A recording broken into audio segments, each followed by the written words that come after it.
Hasan's commentary doesn't just contradict itself. It collapses like a folding chair under a sumo wrestler. Every time he tries to deliver a grand moral lecture, you can practically hear the universe whisper, "Mate, you sure you want to go with that?" He talks with the confidence of a man who thinks he's the main character of political discourse, but the receipts say otherwise. This is someone who has repeatedly downplayed or denied well-documented atrocities, including sexual violence committed during the October 7th attacks.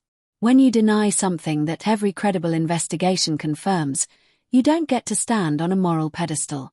You get to sit in the please stop talking corner. Then there's his history of inflammatory rhetoric, calling Orthodox Jews inbred, describing Zionism as a mental illness, and then acting shocked when people accuse him of bigotry.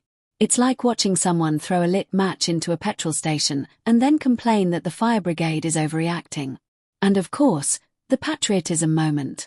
He proudly declared he had no patriotism in his heart, then later tried to soften it, but still managed to praise the atmosphere at Tiananmen Square.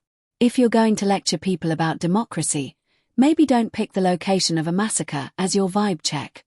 Now let's talk about the dog incident, because it's impossible not to. I'm not saying Hasan's political takes are invalid because of the dog collar controversy. I'm saying, if your arguments are already wobbling like a three-legged table, the last thing you need is a viral clip where your dog yelps the exact moment you reach off camera. The timing was so suspicious that even Scooby-Doo would have stopped mid-snack and said, "Ruro, that's not a good look, Raggy." Hasan insists the collar only vibrates. Fine. But the dog reacted like it had just been told Hasan was about to explain geopolitics again.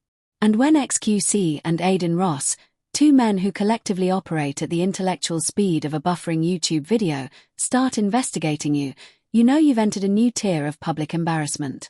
Here's why his arguments fall apart so consistently. First, selective outrage.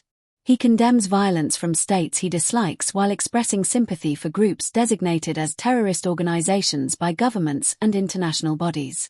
That's not anti-imperialism. That's just picking the team with the edgier merch. Second, minimizing atrocities. When you deny or downplay well-documented acts of terror, you don't just lose credibility. You bury it in the garden next to your dog shock collar. Third, the illusion of influence. Some reporting describes him as a case study in how extremist-leaning influencers inflate their relevance. He talks like he's shaping global policy, but his actual reach is closer to popular substitute teacher. Fourth, the multi-tab chaos method. Hasan's signature style, flipping between Twitter, Reddit, news clips, and chat, creates the illusion of depth while producing the accuracy of a drunk man throwing darts in the dark. His arguments end up as a political smoothie made in a blender with the lid off. And finally, the campaign joke. If Hasan ever runs for office, his slogan should be, "I stand with the oppressed, unless the oppressed is my dog, in which case I press a button and hope nobody clips it." Whatever argument he makes in that video, it's built on a foundation of contradictions, selective morality, factual misfires, and the unforgettable moment when his dog reacted like it had just heard the Windows XP shutdown sound.